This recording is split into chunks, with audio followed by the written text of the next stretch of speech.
What I want you to do is imagine. Imagine. You open your eyes and find yourself in a place that makes you feel as if you were in the 8000s BC. You have only one thing in your hand, neither a tool nor a language. The only thing you have is a single stone, and your task is to make glass from scratch. It might sound ordinary, it did to me too. That is until I witnessed with my own eyes how this project consumed your weeks. Don't forget to subscribe so you don't miss out on these kinds of stories about creating things from scratch. Not a window or a glass, just glass. The kind you can't find anywhere in nature, except for rare fragments that fall from volcanoes or melt from lightning strikes in the desert. You're not near any volcano, and of course you don't have lightning, just a stone. You're sitting on the ground, and somehow this has to turn into the transparent, light-refracting material that people will eventually use to watch the moon.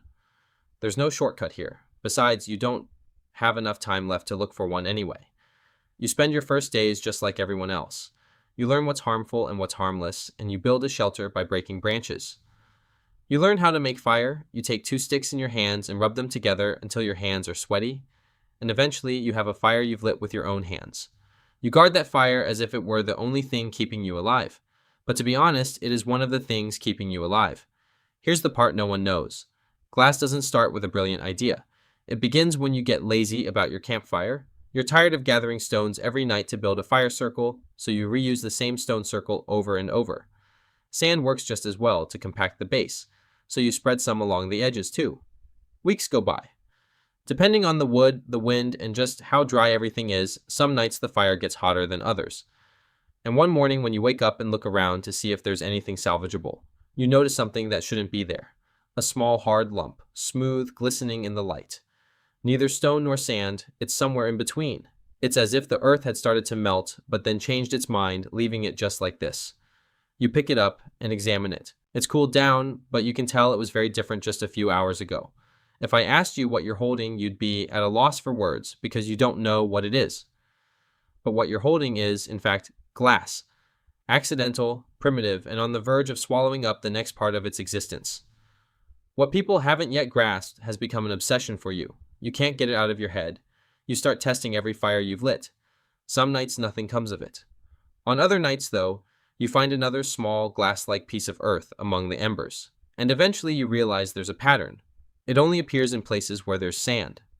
So this has something to do with sand too. But not just any sand. In some areas, no matter how closely you examine it, you won't get the results you want. While in others, usually the finer, paler sands near dry riverbeds, it yields results almost every time. You don't know it yet, but you've stumbled upon something close to the silica content that makes glass possible. You just know that this sand works, that sand doesn't. And for now, that's enough. You start going to different places and collecting different samples. Sand from the riverbank, sand from the dry ridge above your shelter, sand mixed with clay near old fire pits. And you test each one separately to keep track of which is which. You mark the piles with small piles of stones. It's slow, repetitive work, the kind that feels like you're making no progress until weeks later, when you realize you've quietly established a primitive sorting system based on nothing but trial and error and disappointment. The lumps you extract from the ashes aren't unusable.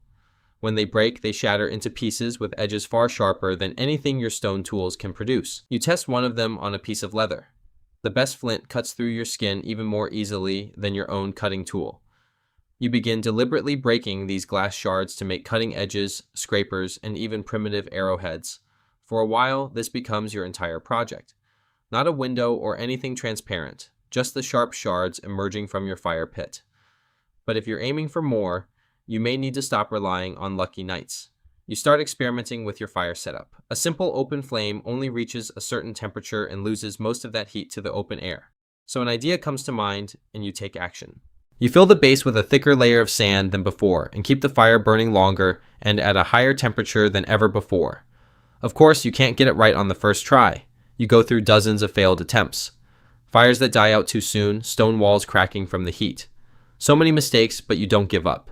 And eventually, you end up with a setup that produces a steady, long-lasting flame. You're actually making glass now, but it comes out in small, ugly, cloudy clumps. You're doing this reliably, but as I said, what you're producing doesn't really deserve to be called glass. When you hold your hand behind it, you can't even see your hand. Extreme cloudiness. And something occurs to you. You start to wonder if this cloudiness is inherent to the material, or if you're overlooking something. Just out of curiosity, you start adding different things to the mixture. Different stones, ash from certain types of trees, crushed seashells you found along the riverbank. Almost none of your experiments yielded results, but one combination, the ash you mixed into the sand, changes something. The resulting glass is less cloudy and melts a little more easily and quickly. You don't have a word to describe the fluid substance that lowers the sand's melting point, but through trial and error and sheer persistence, you've discovered a primitive version of this substance. If this ash sand secret piqued your interest, leave a like. That way YouTube can help it reach more people. Making glass clearer is a challenge. Ensuring the glass retains its shape is an entirely different challenge. The molten stone you've taken out of the kiln can be shaped for just a few seconds, or perhaps even less, before it hardens and sets into the shape it falls into. You try to pour it into the hollows you've carved into the stone, hoping it will turn into something useful once it cools. Most of the time, it cools too quickly and cracks. In other cases, odd-shaped lumps form that bear no resemblance to what you wanted once they've cooled. While holding the molten material with nothing but leather wraps for protection, you burn your hands more times than you'd care to admit. Eventually, instead of trying to shape the glass all at once, you continue to work on it in short intervals, gently reheating it as you go. You realize you have more control. You learn to roll it on a flat stone, press it into simple molds, and shape it into rough bowls and beads instead of letting it collapse into the shape dictated by gravity. You're not very elegant at it, but you're now doing it intentionally, and that's the important difference. And then comes the part that almost drives you crazy: flat glass. A bowl, even if it's bumpy and irregular, can hold water. A flat sheet, however, cannot be bumpy. Every part of it must be the same thickness. Otherwise, light refracts differently across the surface, and everything looks distorted. You try pouring molten glass onto flat stone slabs, but the glass cools unevenly. The center becomes thick, while the edges are thin and rough. You try spreading it with rods while it's still soft, but this usually creates new irregularities rather than correcting the old ones. The situation you finally reached isn't all that dramatic. You start heating your stone slab before pouring, so the glass doesn't experience a sudden cooling the moment it touches the surface. You pour slowly and gently. To prevent the glass from being exposed directly to the air, you cover it and cool it gradually. This prevents cracking caused by temperature differences. Also, if you gently tilt the sheet while the glass is still soft, you won't completely lose control of the shape. Finding this balance isn't as simple as I've described. Dozens of attempts are required. If the tilt is too steep, the glass flows from the edge, leaving a thin, useless trail. If it's too flat, it forms a very thick buildup in the center.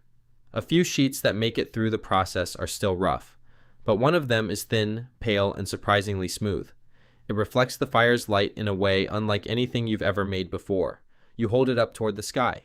Light passes through it. It's not perfect. There's a haze, a faint green tint, caused by minerals you haven't yet been able to control. Distortions also occur when you tilt it at certain angles.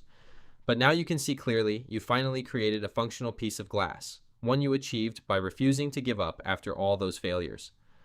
None of this was planned. You were just trying to keep the fire from going out. And you were curious about those strange lumps in the ashes. And those strange lumps changed the rest of your life. And now that you've invented glass, you'll use it in more things than you could ever imagine, and this will be an endless cycle.